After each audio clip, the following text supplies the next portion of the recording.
2020 में मेरी journey start हुई कॉमर्स की।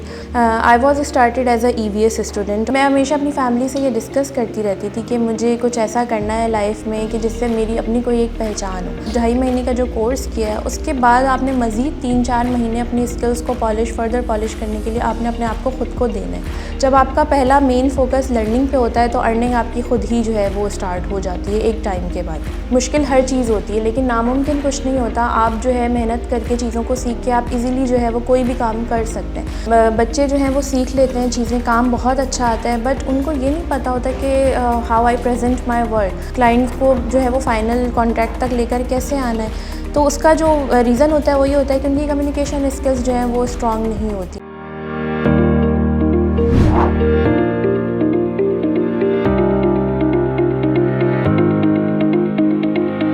अस्सलाम वालेकुम नाजरीन, शेयरिंग ऑफ प्रोफेशनल विजडम के साथ मैं हूं आपका मेज़बान अली रहमान खालिद।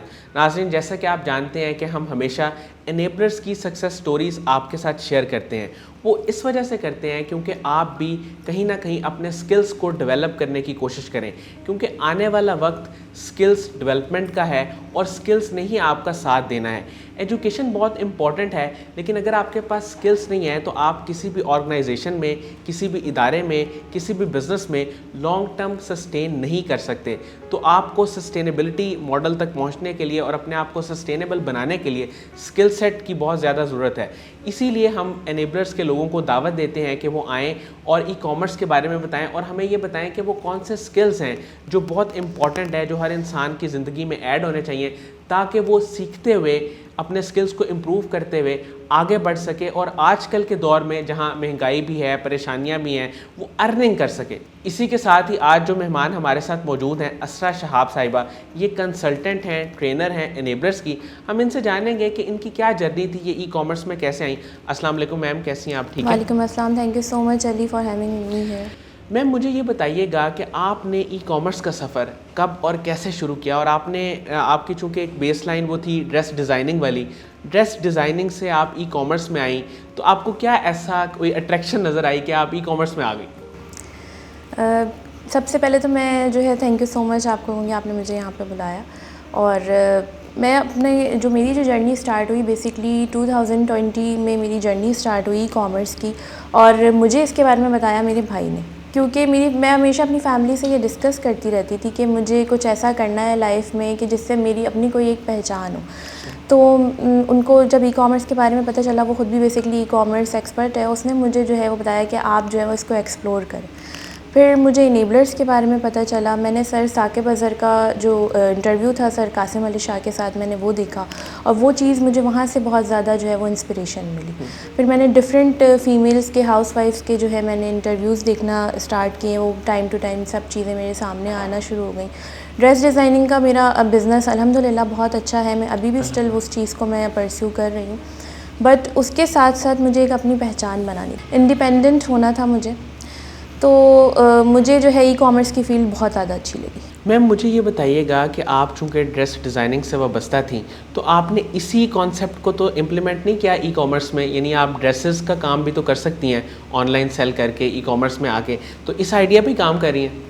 बेसिकली मेरा इसमें आने का जो एक रीज़न था वो यही था कि मुझे अपना PL करना था, और मैं यही एक माइंडसेट लेकर आई थी कि मुझे अपना जो है वो PL करना है और मुझे इसी चीज़ को आगे जो है अपना ब्रांड लॉन्च करना है और इसी चीज़ को मुझे आगे लेकर चलना है। लेकिन क्योंकि स्टार्ट में आपको इतनी ज़्यादा नो हाउ नहीं होती, डिटेल्स नहीं पता होती हैं चीज़ों के बारे में, आप उस माइंडसेट के साथ आते हैं, लेकिन आप जब इसको एक्सप्लोर करना स्टार्ट करते हैं तो आपको पता चलता है कि ये ज़रूरी नहीं है कि जो आपका पिछला प्रोफेशन है आप उन्हीं चीज़ों को जो है वो आगे इसके ऊपर इम्प्लीमेंट करें, और अगर करें भी तो उसके क्या इन एंड आउट्स होते हैं, क्या प्रॉज एंड कॉन्स होते हैं, उन सब चीज़ों को जो है हमें देखते हुए आगे लेकर चलना होता है। मैम आप बीइंग अ कंसल्टेंट भी काम कर रही हैं एनेबलर्स के साथ, मुझे ये बताइएगा जब आपके पास वर्चुअल असिस्टेंट आते हैं, बनने के लिए आते हैं बेसिकली, तो या ट्रेनिंग लेने के लिए आते हैं, तो आप उन्हें क्या गाइडलाइंस देती हैं, उनकी क्या एक्सपेक्टेशंस होती हैं और रियलिटी क्या है, आप उन्हें किस तरह फिर एक पेज पे लेके आती हैं, क्या कहती हैं आप?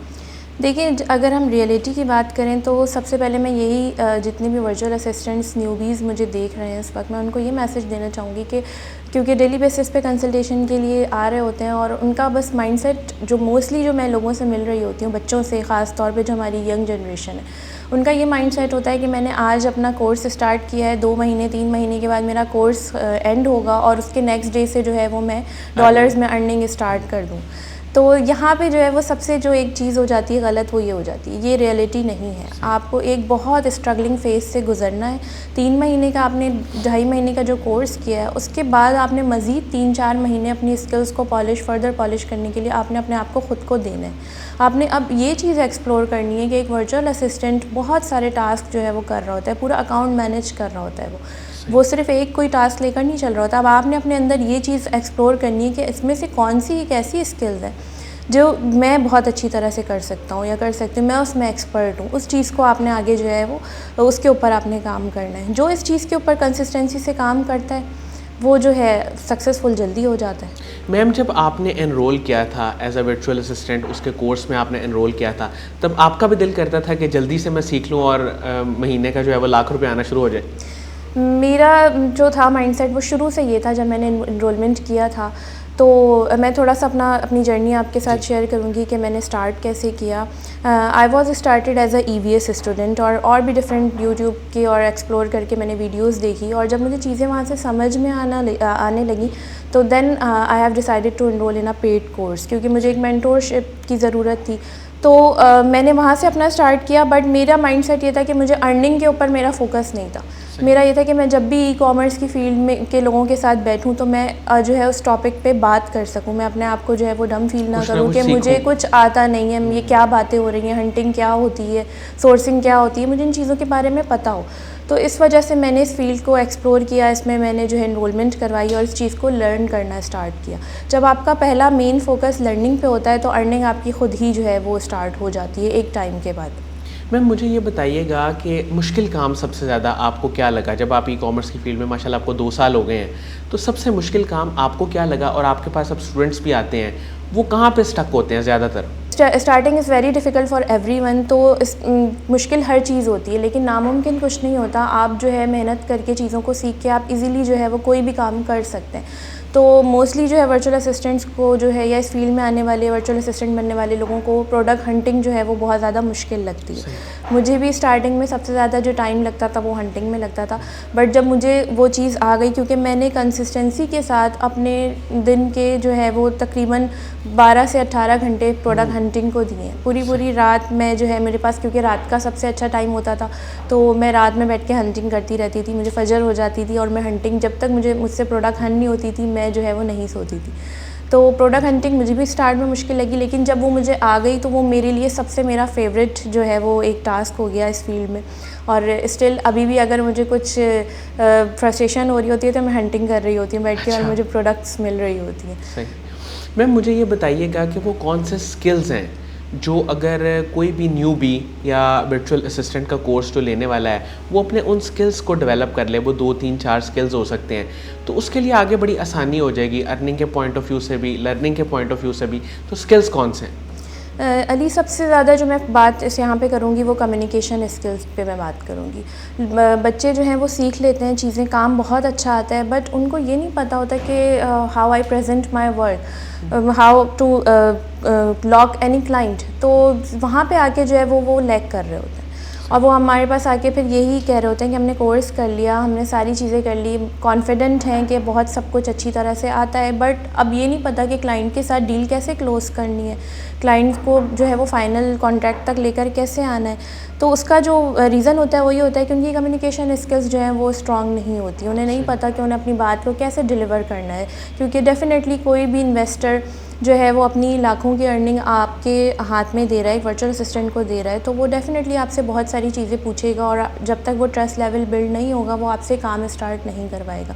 तो इस फील्ड में आने के लिए सबसे ज़्यादा जो आप लोगों को ज़रूरत है वो कम्युनिकेशन स्किल्स पे काम करने की ज़रूरत है। मैम, कोई ऐसी गलती है जो आपको लगती हो कि जब वो क्लाइंट्स के साथ एक वर्चुअल असिस्टेंट कम्युनिकेट कर रहा होता है तो उसे क्या बातें कहनी चाहिए और क्या बातें नहीं कहनी चाहिए? 2-3 मेन पॉइंट्स हैं जिनका हमें ख्याल रखना चाहिए कि क्योंकि न्यूबीज़ होते हैं, उनको होता है कि क्लाइंट आया है, मैं जो है उसको ये कहूँगा कि मैं फ़्रेश हूँ, तो वो फ़ौरन जो है वो आपसे काम नहीं करवाएगा, वो चला जाएगा, क्योंकि everyone wants experienced virtual assistant.